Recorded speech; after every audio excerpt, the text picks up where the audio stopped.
নমস্কার বন্ধুরা, নবদিগন্ত চ্যানেলের পক্ষ থেকে আপনাদের সকলকে জানাই স্বাগতম। তো বন্ধুরা, আজকে সকালে গুড মর্নিং জানিয়ে আপনাদের জন্য নতুন যে আপডেটটি শেয়ার করতে চলেছি এই ভিডিওর মাধ্যমে, সেটি হচ্ছে 32,000 চাকরি বাতিল মামলা আর কয়েক ঘন্টা পরেই উঠতে চলেছে মহামান্য কলকাতা হাইকোর্টে তপব্রত চক্রবর্তী স্যারের বেঞ্চে। এবং এই 32,000 মামলার হাত ধরে কিন্তু আরও 2148টা সিট, যেটা 5% মামলা হয়েছিল, যে কারণে যেটা কিন্তু প্রাইমারি বোর্ড অলরেডি নিয়োগ করে ফেলেছে। তো চলুন এই নিয়ে বিস্তারিত আপডেট এই ভিডিওতে আমরা দেখে নিই। তবে তার আগে বলি, যারা প্রথমবার চ্যানেলটি দেখছেন, আপনারা যারা এখনও চ্যানেলটিকে সাবস্ক্রাইব করেনি, আপনারা অবশ্যই চ্যানেলটিকে সাবস্ক্রাইব করে দেবেন। চলুন আমরা মূল পর্বে ফিরে যাই, বিস্তারিত সম্পর্কে দেখে নিই। তো বন্ধুরা, যখন একটা রিক্রুটমেন্ট কমপ্লিট হয়, সেই রিক্রুটমেন্টের যে রুলস, সেই রিক্রুটমেন্টের রুলসে কিন্তু 5% ওয়েটিংদের রাখতে হয়। কিন্তু প্রাথমিক শিক্ষা পর্ষদের ইতিহাসে আমরা যা দেখেছি 2012 সাল থেকে 5% বলে কোনো বস্তু মানিক ভট্টাচার্যের ইতিহাসে ছিল না।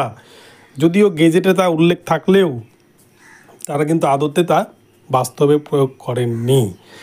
তার কারণ, তিনি নিজে যেহেতু ল কলেজের প্রিন্সিপাল ছিলেন, তিনি লয়ের সাথে ভালো পরিচিত, তিনি সব কিছুকে আইনটাকে ভালো করে গুলিয়ে দিতে চেয়েছিলেন। আর সেই জন্যই হয়তো দীর্ঘদিন ধরে বেঁচে যাওয়ার পরেও পরবর্তীতে কোনো একটা সময় এসে জাস্টিস অভিজিৎ গঙ্গোপাধ্যায় স্যারের হাতে যখন এই মামলাগুলো পড়ে, তখনই কিন্তু আস্তে আস্তে সমস্ত পোল একটা একটা করে খুলতে শুরু করে।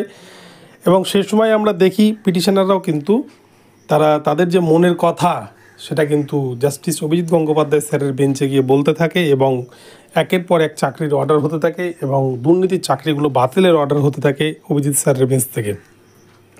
এবং তারই হাত ধরেই আজকে কিন্তু 26,000-এর যে পুরো প্যানেল বাতিল হয়েছে।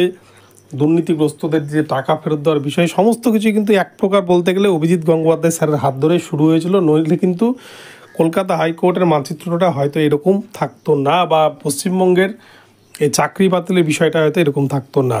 তো যাই হোক, আমরা দেখেছি 32,000 মামলা তো এত দুর্নীতি হয়েছে, যেখানে অনেকগুলো কারণ রয়েছে। এবং সবথেকে বড় কথা, 5% ওয়েটিংয়ের প্যানেল ছিল না, যেখানে দেখা যায় যে 5% ওয়েটিং প্যানেল দিলে 2150 বা 2148 জন যোগ্য ক্যান্ডিডেট চাকরি পেত। সেটা কিন্তু তারা অলরেডি অতিরিক্ত সিটে সেই সময় নিয়োগ করে ফেলেছে। তো এগুলো মানে দুর্নীতি শুধু নয়, এগুলো ভয়ঙ্করতম দুর্নীতি। তো বোর্ডের এই সমস্ত বিষয়গুলো খুব শীঘ্রই প্রকাশ পাচ্ছে। এগুলো নিয়ে অলরেডি অনেকগুলো মামলা হয়েছে। আপনারা দেখেছেন 32,000 মামলাতেও 78টা ক্যান হয়েছে।